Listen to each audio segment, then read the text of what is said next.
Hi, I'm Greg, a product engineer with Crucial. Today, I'm going to show you how to expand the internal storage on your Sony PlayStation 5 using the Crucial T500 SSD. Now, before we get started on the install process, go out to the Sony website and ensure that you have the latest and greatest system software updates. Only with the latest system software updates are you able to unlock the expansion bay. Now, the first step in the installation process is to remove the side cover plate. Now, I highly recommend going out to the Sony website and downloading the user manual, which has a step-by-step instruction guide on that process. But I'll go ahead and walk you through that here. So the key piece is to have the PlayStation oriented properly. Now, we're going to gently lay the PlayStation down on its side with the PlayStation logo facing down. Now, we want to make sure that the DVD-ROM drive is facing me, and so this will naturally be on my right side. So what I'm going to do is I'm going to place my right hand on this bottom right corner next to the DVD-ROM drive.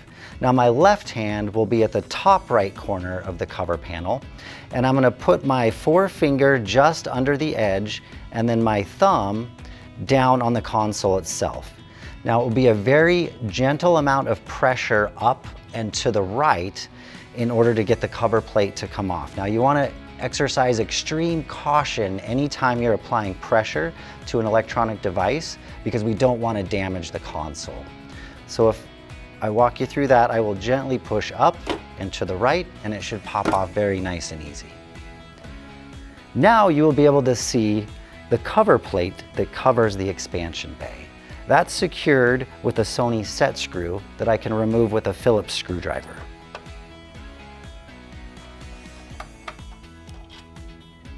Once you remove the set screw, the cover plate should slide right off. And now we have access to the expansion bay. You'll notice there's a second set screw and a riser. The T500 is an 80mm length SSD, so we want to ensure that the riser and the set screw are set to that 80mm position.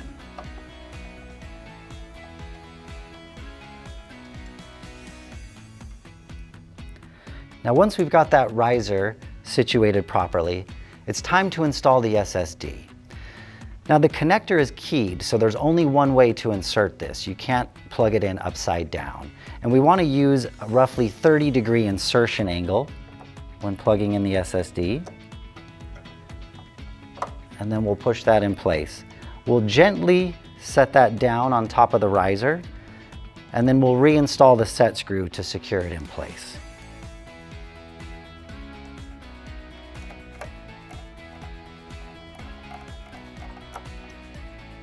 There. Once the SSD is secured, it's time to replace the cover plate.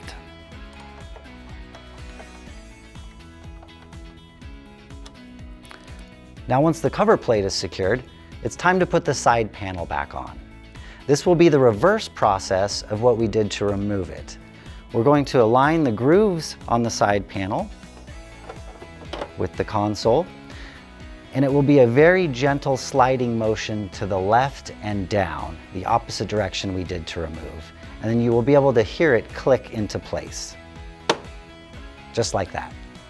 Now that you have the SSD installed, you'll plug in the system and power it up.